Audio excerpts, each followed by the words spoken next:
Hey everybody, you're listening to Reality Intercepted with Jay Monique and TJ the Visionary. And we are joined by Brent Nashon from Ready to Love. How are you doing today? I'm doing wonderful. Just trying to stay warm in this cold weather, but other than that, I'm doing great. I feel you, my brother. I feel you. Stay warm. Did you get you some hot chocolate on deck? I'm not much of a hot chocolate drinker. I think I'll take a nice shot of brandy, or not brandy, bourbon. That's was really warm like them bones. That's right. So Brent, you are on Ready to Love. How does it feel to be done with the show?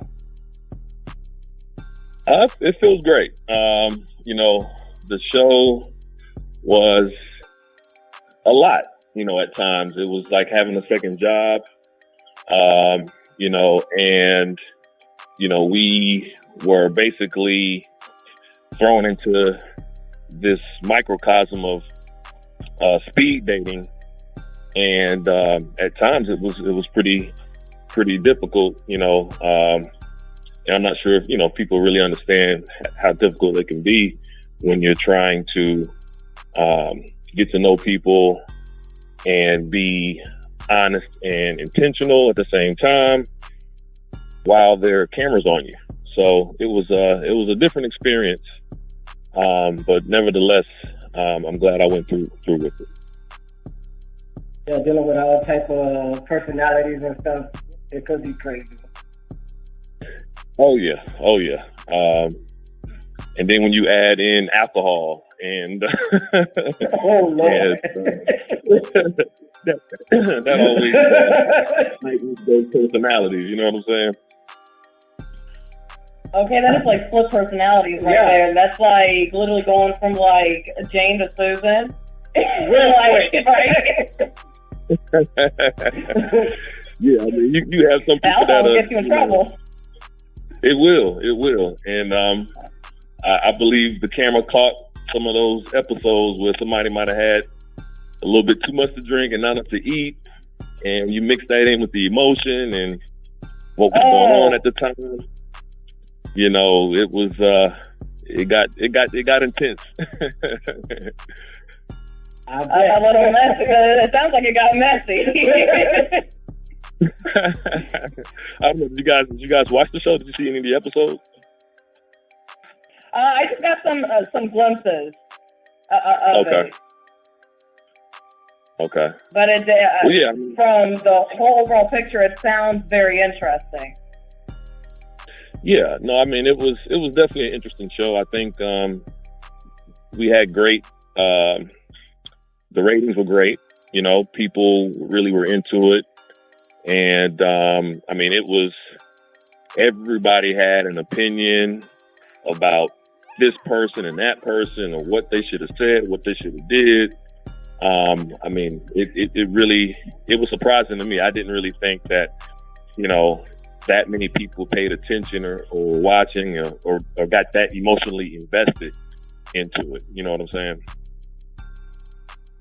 Oh, yes. People love reality shows, and it's like a lot of people like to get insight into people's personal lives, or people taking one transition or taking a step to do something else. I think it's something that people are almost addicted to, in a way. It is. I should agreeing with you. I said, I definitely got to see that firsthand, because I never was really a big reality TV watcher. I'm a sports guy, or I watch my little HBO shows or whatever, and that's about it. That's about all the TV I watch. And so this was kind of a eye-opening experience, if you will. Did you find it to be intimidating with all the cameras around while you're, trying to get to know different people? Not necessarily intimidating, but just trying to, be mindful of whatever you say and do, just because, you got, your mama gonna be watching, your grandma gonna be watching, whomever else is passing, the whole world is going to be watching to see what you say and do. So it's you have that rolling in your mind at the same time. I could see you being nervous, like got the cameras watching you all the time. Wondering, I hope I don't make no mistake. Yeah, it could be very nervous. Yeah, I can imagine. And then you're wondering what they're going to edit out, or what I mean? Because they make things look a different way than what it actually was. Yeah. And then you're looking back at it like, hold up, that wasn't even the same day. Exactly. They tell you that, once it's the editing table, then it's out of their hands. So it's like, okay, well, I mean, there were definitely some scenes that had me scratching my head when I got to see the playback. Wow. Right. So what were your biggest takeaways from the show, both positive and negative? Well, positive, again, I think everything happens for a reason. Let me just start with that. And I believe that, this experience definitely opened my eyes to not only how I may come across the people on TV or in dating in general, but it also helped me to see maybe some things that I can work on, and or some areas where I said, okay, well, I didn't know I did that, or that's something that people responded to positively. So maybe I need to, invest into that side of myself even more. You know what I'm saying? And I think from a negative standpoint, of course, you open yourself up to all of the criticism, all of the opinions of every Tom, Dick, and Harry, that watches the show.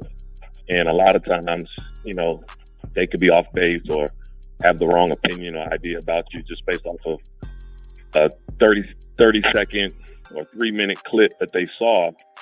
And so now this person has this view of you, and they don't even really know you. It's just based off of this one particular instance on a show, So, did you feel that the show changed your life in any way?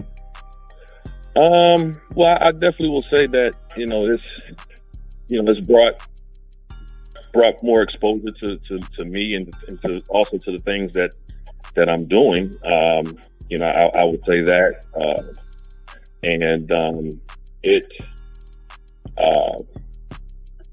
I just try to, really remain myself throughout the show. Again, because I know once this is over, I still have my regular life that I need to live, and so I never wanted to compromise that, for anyone, staying true to myself, my values, my morals, the things that I've worked hard to build as an entrepreneur. I didn't want to compromise any of that for the sake of, this particular show. So, that's kind of what I wanted to have, to make sure that did not happen, no matter what the result was. If I found love or if I did not find love, at the end of the day, I still wanted to be true to who I am. Okay, that's right. Always got to stay true to who you are, no matter what. Yes, indeed. So what do you feel, what do you feel makes a good relationship? What makes a good relationship, number one, is you have to have two people who, at the end of the day, have the same goal in mind. And, whether that's to be married, to date exclusively, or, just to kind of go at a slow pace. I think a lot of times, when men and women get together, the expectations aren't really set. One person has an idea of what they want or what they see the relationship being, and the other person has another idea. And sometimes we don't communicate that and really hash out, okay, this is what I'm looking for right now. This is what I want.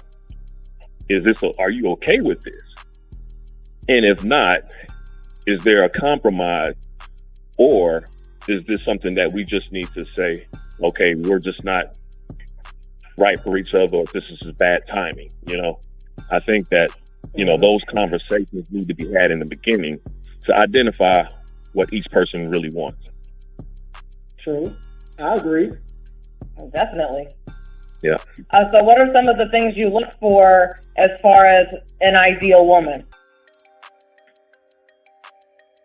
I love a woman that is ambitious, that is driven, regardless of whatever her career or job or business.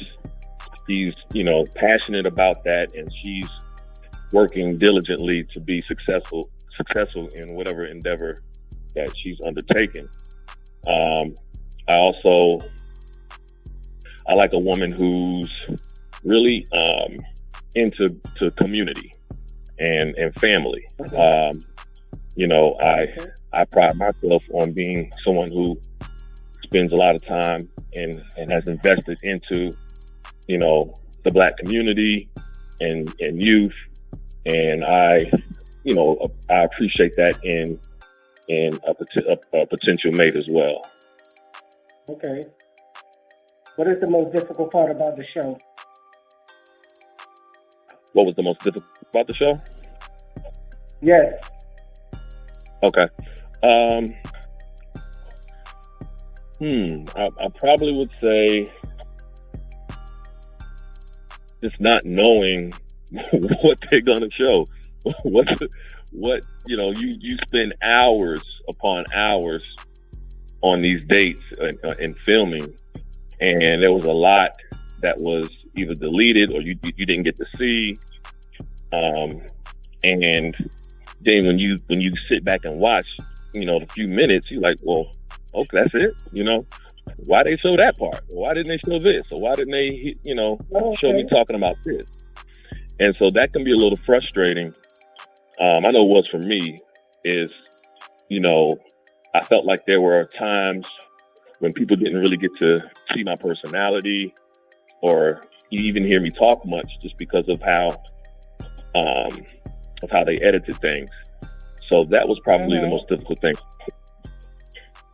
Okay. Yeah, that's true. Because we were talking about that earlier with all that editing stuff, and sometimes they edit stuff and it's like, it wasn't even in the same day, or it wasn't even the same conversation, really. But they put it the way how they put it. Yep. and you as the viewer, it's like, I can't really blame you because you're only reacting to what you saw, Exactly. But I just try to tell people to keep in mind and be cognizant that, this is a show that was edited to appear a certain type of way. So yeah, it's real. These are real events and we are real people. But at the same time, things could be taken out of context. Things may have been left out, or, again, to your point, that was a different day. That was a different discussion that they merged together. So, people just have to be aware of that when they're watching these shows. Oh yeah, that's true.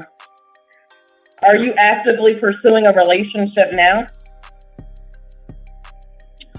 Well, let's just say I'm still open to finding that special person. I am currently single, and I have been focusing more so on pursuing my businesses and focusing on trying to make sure that they are getting the attention that they need and that they are growing in 2020. And there's a lot of things that I want to do. And so I feel that, when the time is right and when the right person comes along, then it will definitely all fit and make sense. But that has been my focus so far this year. All right.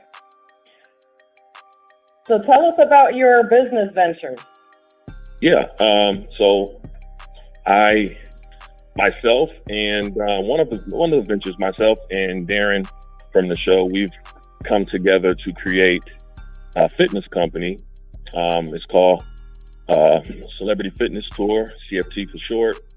And our primary goal is to bring the fun back to fitness. You know, I hear so many people say that they would love the work, they want to, change their body or where they look, but, they don't really like working out, or it's hard and it's this, that, and the third. So we wanted to create an environment that was safe for people to, who had those insecurities or just not, don't really like the whole gym, the standard, franchise gym setting, and wanted to bring something to them that they can enjoy and like I said, just have fun with it and feel good about themselves and really invest into their appearance and feeling healthy overall.